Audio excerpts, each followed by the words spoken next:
Hello guys, technical night में आपका स्वागत है। आज के इस वीडियो में हम बार्क यानी कि भाभा एटॉमिक रिसर्च सेंटर के जो एग्जामिनेशन हो रहे हैं 18 से लेकर 24 नवंबर तक, इसमें जो आपका 20 नवंबर को कैटेगरी फर्स्ट मैकेनिकल वालों के एग्जामिनेशन हुआ था, तो इसके मेमोरी बेस्ड क्वेश्चन के बारे में डिस्कस करने वाले हैं और ये जानेंगे थ्योरी प्लस न्यूमेरिकल यानी कि थ्योरी और न्यूमेरिकल का कितना कितना वेटेज था और पेपर का लेवल क्या था। देखिए, जो क्वेश्चन है मेमोरी बेस्ड क्वेश्चन है, तो मेमोरी बेस्ड क्वेश्चन में जैसे कैंडिडेट ने सेंड किया है वैसे ही हमने टाइप कर दिया है। तो टोटल आपको 40 टेक्निकल क्वेश्चन देखने को मिले थे, जिसमें लगभग 23 थ्योरेटिकल के क्वेश्चन थे और 17 यानी कि 17 न्यूमेरिकल क्वेश्चन थे। तो देख सकते हैं न्यूमेरिकल का भी काफ़ी ज़्यादा वेटेज है। जो भी कैंडिडेट अभी आगे एग्जाम देने जा रहे हैं तो न्यूमेरिकल को भी प्रैक्टिस करके जाएं। अब हम यहाँ पे बात करेंगे पहले क्वेश्चन से, मैकेनिकल के। पहला क्वेश्चन था कि which type of thread is used in bench wise, यानी कि बेंच वाइज में किस प्रकार की थ्रेड यूज की जाती है। उसके बाद दूसरा क्वेश्चन है कि octane number indication in diesel engine. तो डीजल इंजन में ऑक्टेन नंबर इंडिकेशन क्या होता है?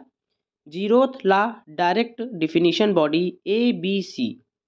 उसका चौथा क्वेश्चन है कॉप ऑफ HP न्यूमेरिकल, यानी कि COP हो सकता है, ये कॉप हो सकता है, ये मैकेनिकल के क्वेश्चन है। Pitch in right hand thread numerical. उसका छठवां क्वेश्चन था कि व्हाट इज क्यूरी टेम्परेचर। सातवां क्वेश्चन था इफेक्ट ऑफ नॉर्मलाइजिंग। आठवां क्वेश्चन था विच is not a surface hardness method, यानी कि कैंडेनिंग, कार्बोराइजिंग, नाइट्रेटिंग या एस्टेम्परिंग। नौवां क्वेश्चन के बारे में बात करते हैं इम्प्रॉपर वेंट विच डिफेक्ट्स आकर्स इन कास्टिंग। 10 नंबर का क्वेश्चन जो था slope of stress strain diagram what represent. जो 11वें क्वेश्चन में देखते हैं कंटिन्यूअस बीम डिफिनेशन थी कंटिन्यूअस बीम की।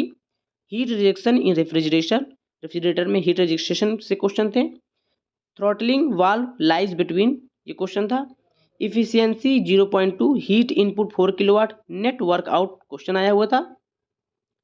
क्वेश्चन था if length increase 4 times then new time period of pendulum, pendulum का न्यू टाइम पीरियड क्या होगा। 16 में calculate the elongation in bar numerical. 17 pressure intensity numerical. Condition of self locking machine.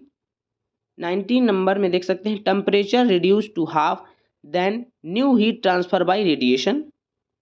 Factor of safety definition भी था उससे, P बराबर 2πNT/60 direct numerical put the value and get 3 marks, यानी 3 marks मिलने थे क्वेश्चन के। जो टोटल पूर्णांक था 120 का था, यानी कि 40 क्वेश्चन थे, एक क्वेश्चन 3 मार्क्स का था और 1/3 की नेगेटिव मार्किंग भी रखी गई थी।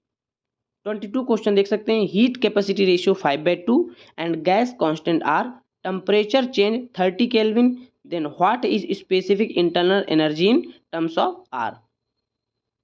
23 question acceleration in hanging load frictionless pulley numerical. Statement based question on venturimeter which is not true से स्टेटमेंट बेस्ड क्वेश्चन थे। तो टोटल हमको यहाँ पर 24 क्वेश्चन मिले हैं। टोटल 40 क्वेश्चन थे, जिसमें हमने बताया लगभग आपको 23 थ्योरेटिकल और प्लस 17 आपके न्यूमेरिकल क्वेश्चन थे। जो आपका पेपर का लेवल था आप कह सकते हैं इजी टू मॉडरेट कह सकते हैं, ना ही ज़्यादा सरल ना ही ज़्यादा कठिन, easy to moderate question level थे। सो गाइस, अगर अपडेट देनी थी, वीडियो पसंद वीडियो लाइक करें, चैनल को अभी तक नहीं सब्सक्राइब तो सब्सक्राइब जरूर कर ले। मिलते हैं अगली वीडियो पर, तब तक के लिए नमस्कार।